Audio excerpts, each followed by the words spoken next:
¿Alguna vez has creído una mentira durante toda tu vida? Una mentira tan grande, tan fundamental, que construiste los muros de tu realidad sobre ella. Una mentira que te enseñaron a respirar, a sentir, a temer. Mi nombre es Sarah, y hasta hace poco, vivía en una jaula de cristal.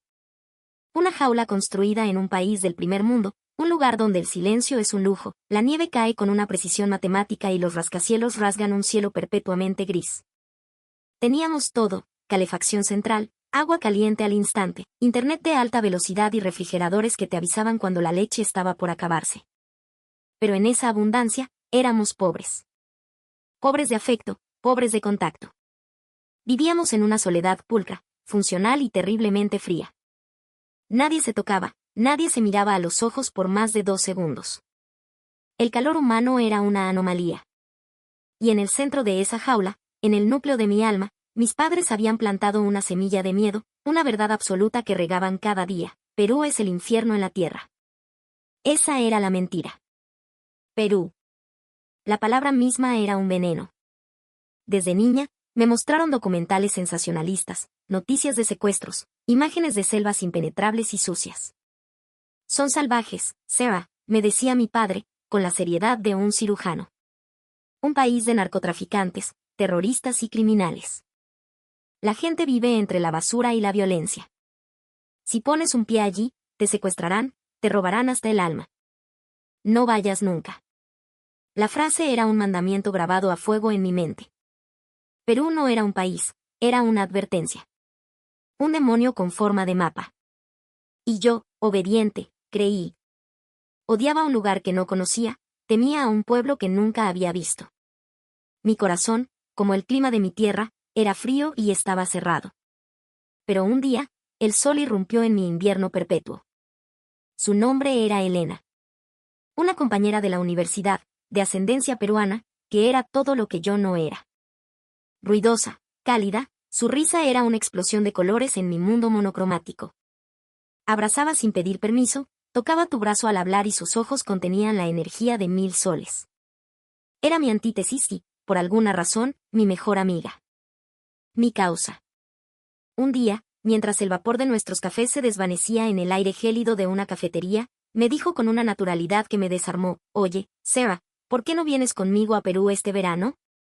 Para que conozcas a mi familia, para que veas de dónde vengo. El mundo se detuvo. El café se me congeló en la garganta. Perú. El infierno. La tierra de los demonios de mi infancia.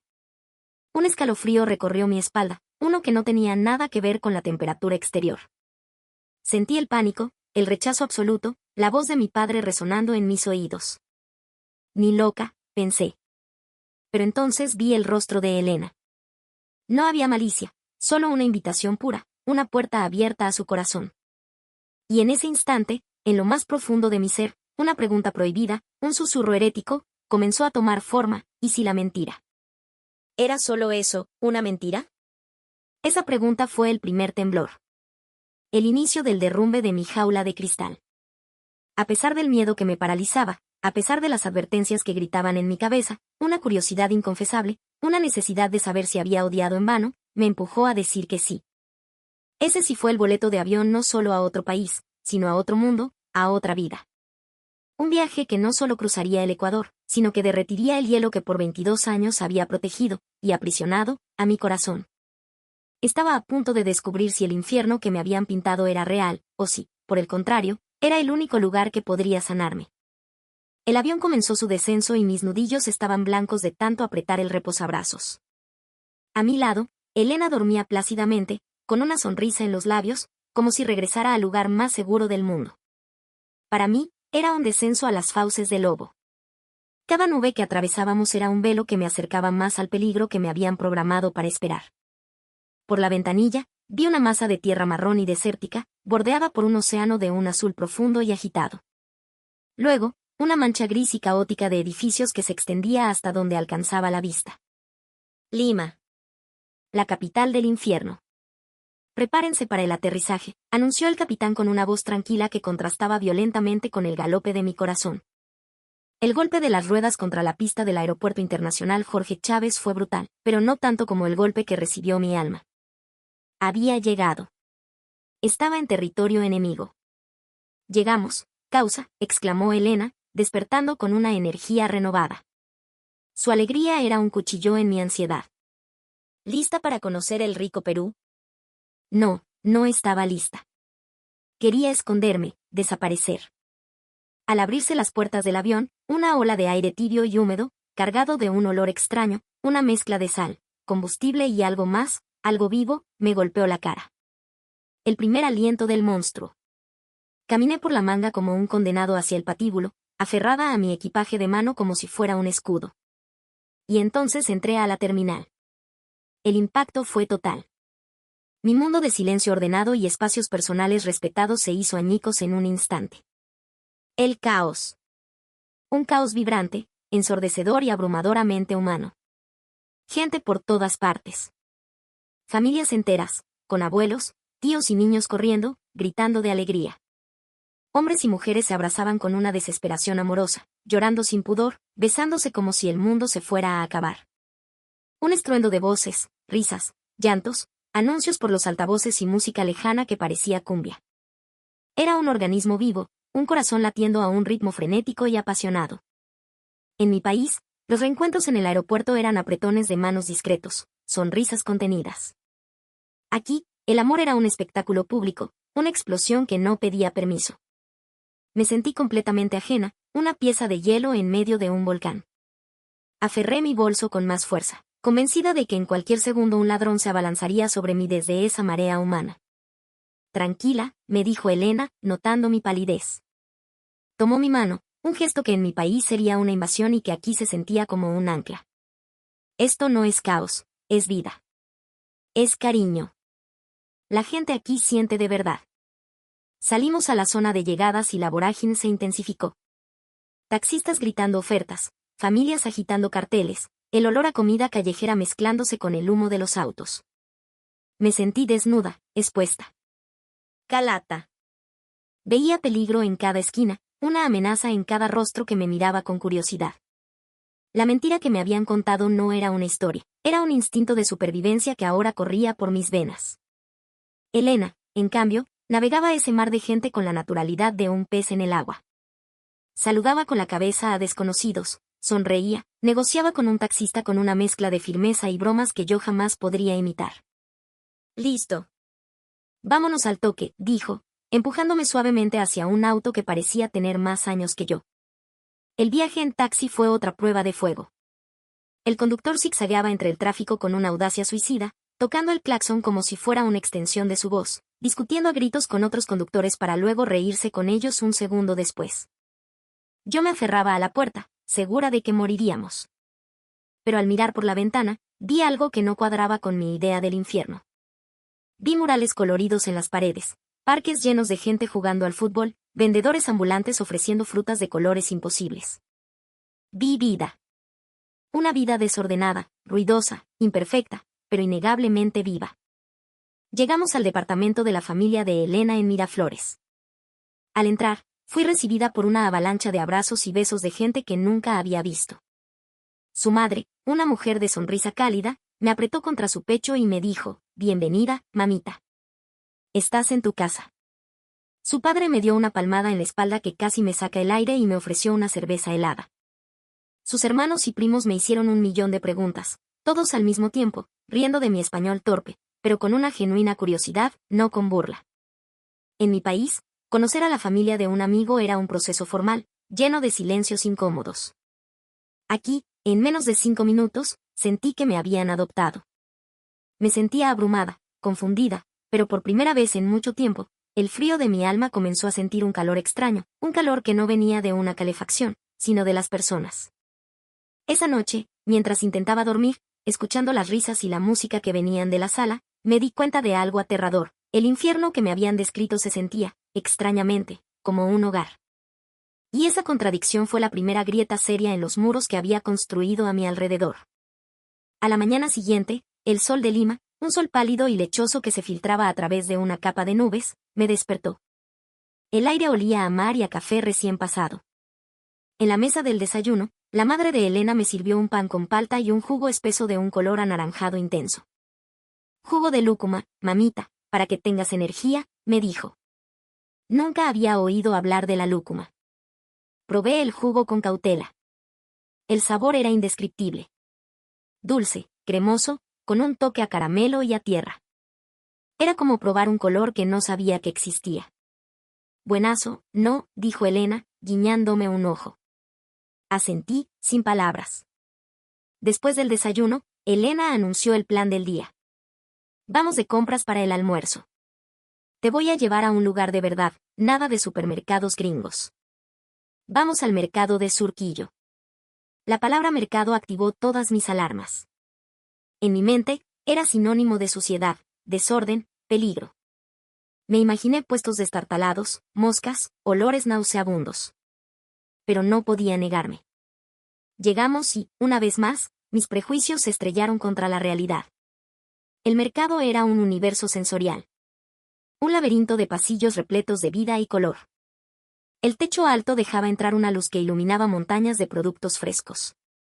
Puestos y puestos de frutas que parecían joyas de otro planeta, chirimoyas verdes y bulbosas, granadillas anaranjadas y lisas, aguaimantos dorados envueltos en sus cáscaras de papel. Había pirámides de papas de todos los colores y formas imaginables, moradas, rojas, amarillas. Ajíes que iban del verde pálido al rojo más intenso. El aire estaba impregnado de una mezcla de olores, la frescura de la hierbabuena y el culantro, el aroma penetrante de las especias, el olor salino del pescado fresco sobre camas de hielo. Elena me llevaba de la mano, presentándome a todo el mundo. Casera. ¿Cómo está?, le gritaba a una mujer robusta detrás de un puesto de frutas. Elenita, hija. Qué grande estás, respondía la mujer, con una sonrisa que le arrugaba toda la cara. Te presento a mi amiga, Sarah. Es de lejos, dijo Elena. La mujer me miró con ojos curiosos y amables. Ah, gringuita. Bienvenida al Perú, mamita. ¿Quieres probar algo rico? Antes de que pudiera responder, tomó un cuchillo y con una destreza increíble partió una chirimoya. Me ofreció un trozo de pulpa blanca y cremosa en la punta del cuchillo.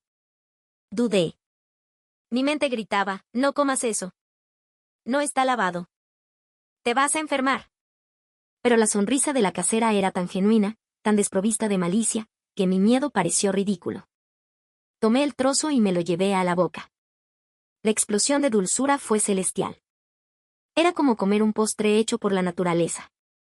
Compramos de todo. Mientras la casera pesaba las frutas, Elena le pidió, un poquito más, pues, casera. Deme mi yapa. La mujer soltó una carcajada y, sin dudarlo, echó 2 granadillas más a la bolsa. Claro, mamita, tu yapa. Para que vuelvas. Me quedé atónita. ¿La yapa? ¿Un extra, gratis, solo por ser cliente? En mi mundo, todo tenía un precio exacto, calculado por un sistema informático. La generosidad era una transacción programada, no un gesto espontáneo nacido del afecto. Esta simple interacción, este pequeño regalo, me conmovió hasta lo más profundo. Era un acto de confianza, de comunidad, de humanidad pura que yo había olvidado que existía. Mientras caminábamos por los pasillos, veía a la gente conversar, reír, regatear con cariño. Vi a un carnicero darle un consejo de cocina a una señora, a un vendedor de papas explicarle a un joven cuál era la mejor para freír. No era solo un lugar para comprar comida, era el corazón social del barrio. Un lugar donde la gente no solo hacía su chamba, sino que tejía relaciones. Vi la dignidad en sus rostros, el orgullo en su trabajo. Nadie escondía sus manos sucias de tierra o de sangre. Eran las manos que alimentaban a la ciudad. En ese mercado, en medio del ruido y los olores, empecé a entender. El infierno que me habían descrito estaba lleno de colores, sabores y una calidez humana que mi mundo estéril y perfecto jamás podría replicar. Por primera vez, sentí una punzada de envidia. Ellos, en su supuesto caos y pobreza, tenían una riqueza que yo ni siquiera sabía que me faltaba. La mentira se estaba desmoronando, y en su lugar, estaban haciendo una verdad hermosa y abrumadora. El plan para el almuerzo era una inmersión total. Hoy vas a probar el plato bandera de mi país. Te voy a llevar a un guarique que solo los conocedores saben, dijo Elena con un aire de misterio. Un guarique. La palabra sonaba clandestina, peligrosa. Mis temores sobre la higiene volvieron a aflorar. Elena pareció leerme la mente. No te preocupes, no es un restaurante con estrellas Michelin, pero tiene algo mejor, tiene sazón. Tiene corazón. Nos adentramos en una calle estrecha en el distrito de Surco. El Guarique era un local pequeño, casi invisible desde fuera, con una puerta de madera y un par de mesas de plástico en la vereda. Dentro, el espacio era reducido y bullicioso. Las paredes estaban decoradas con camisetas de fútbol y fotos antiguas. El aire olía a ají, a limón y a felicidad. Un hombre corpulento y sonriente, con un delantal manchado y un bigote imponente, nos recibió desde detrás de una pequeña barra. Elenita, mi causa. A los años. Y esta belleza, dijo, mirándome con una sonrisa pícara. Es Sarah, Don Lucho. Trátemela bien, que es su primera vez, respondió Elena. Con más razón. Siéntense, siéntense. Hoy les preparo un ceviche que las va a hacer llorar. Nos sentamos y don Lucho nos trajo 2 vasos gigantes de chicha morada, una bebida de maíz morado, dulce y refrescante. Luego, se puso a trabajar. Desde mi asiento, podía ver sus manos moviéndose con una velocidad y precisión hipnóticas. Cortaba el pescado fresco en cubos perfectos, exprimía limones con una fuerza descomunal, picaba ají, limo y culantro, mezclaba todo en un bol de metal con una energía contagiosa. No era un chef, era un artista, un músico creando una sinfonía de sabores. Minutos después, el plato llegó a nuestra mesa. Era una obra de arte. Cubos de pescado blanco y nacarado, casi traslúcidos, nadando en un jugo lechoso, la famosa leche de tigre. Encima, una maraña de cebolla roja cortada en juliana finísima, hojas de culantro y rodajas de ají limo rojo como rubíes.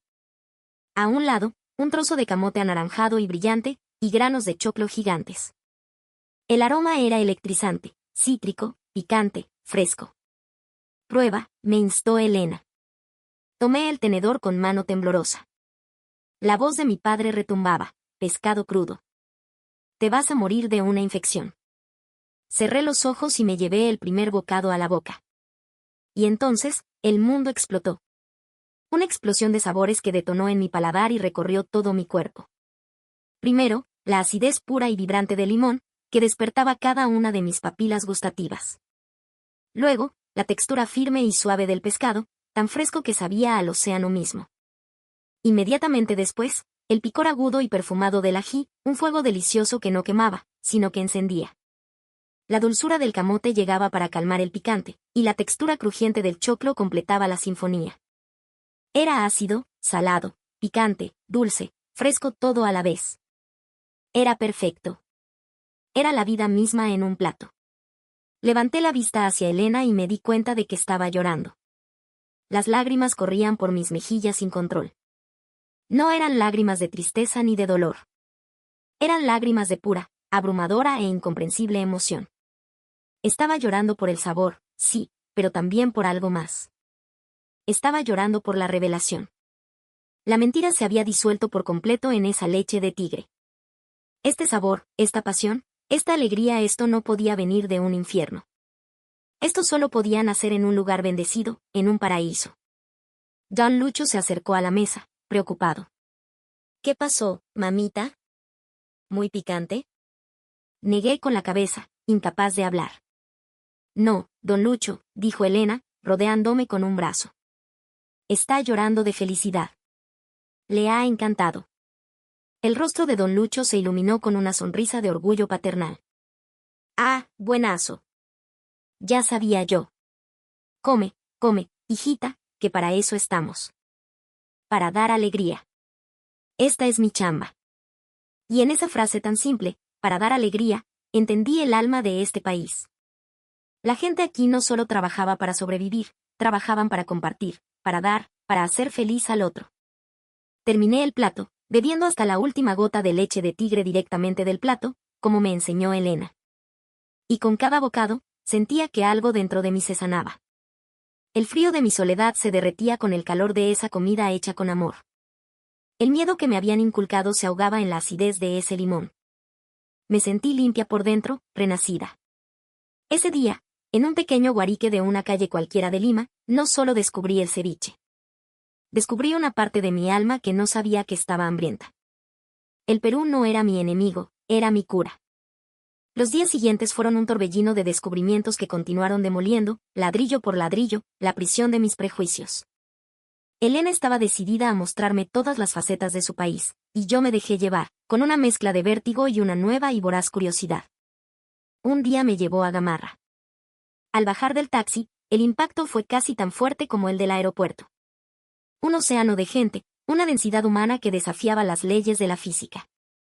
Puestos de ropa hasta donde alcanzaba la vista, maniquíes en las veredas, vendedores ambulantes gritando ofertas, el sonido de miles de máquinas de coser trabajando al unísono. Mi instinto inicial fue aferrarme a mis pertenencias, encogerme, esperar el robo inminente.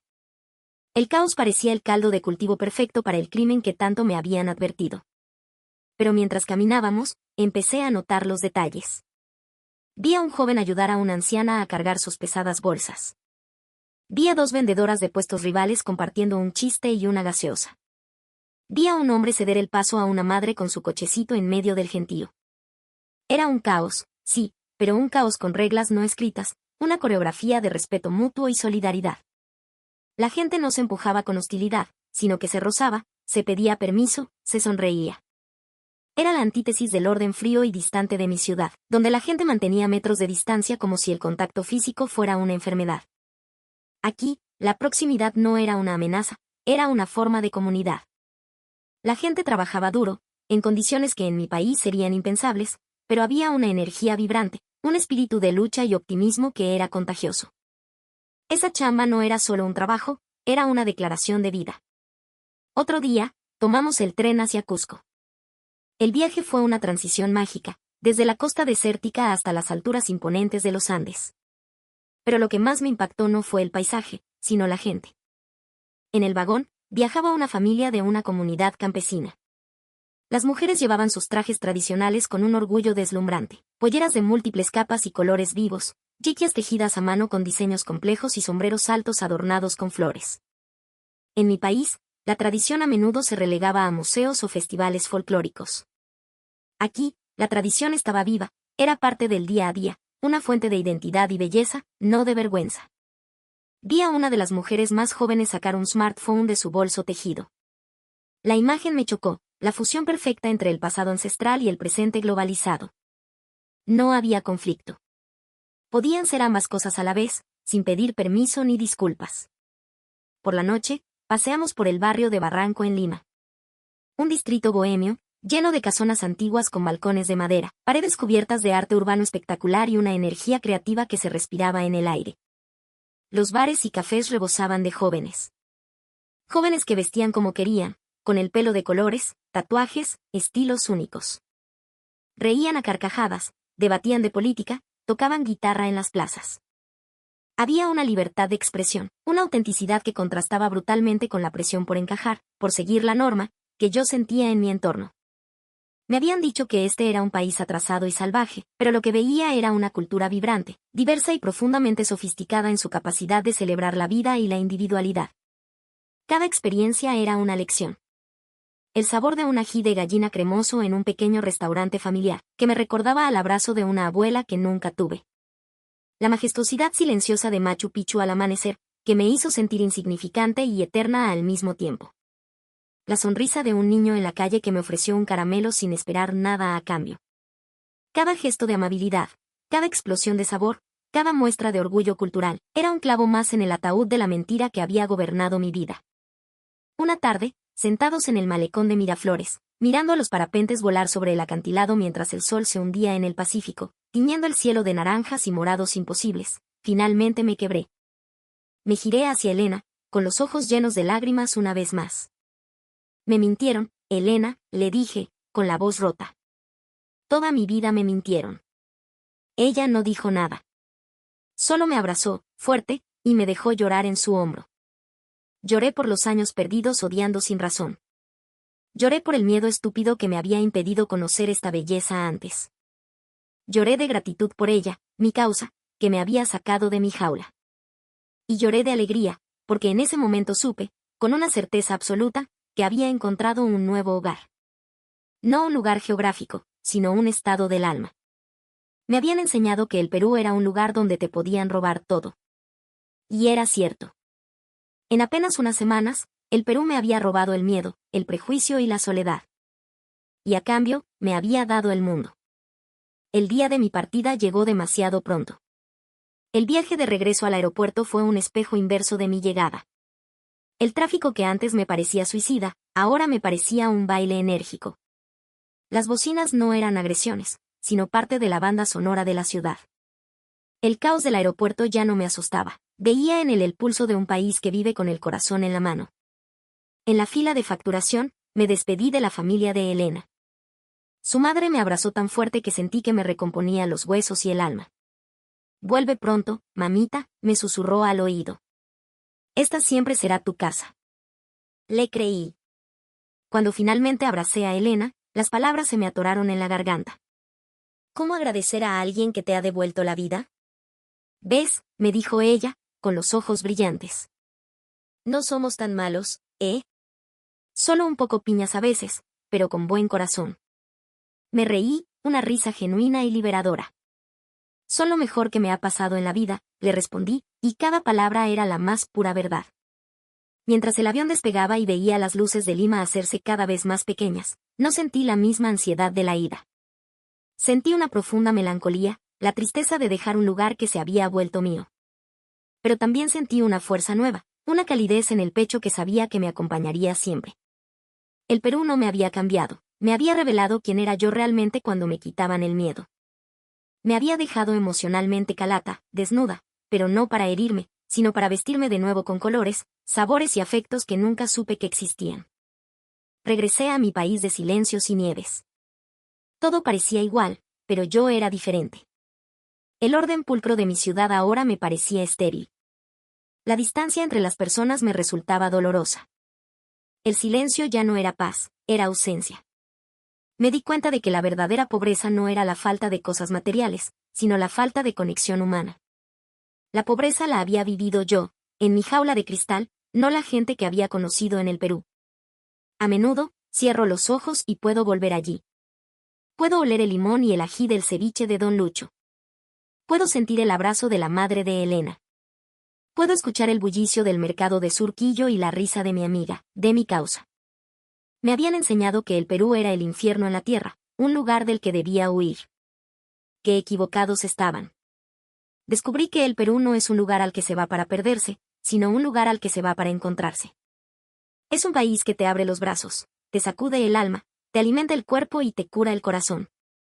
No es un enemigo. Es un refugio. Es sazón. Es color. Es vida. Es, para mí y para siempre, el rico Perú.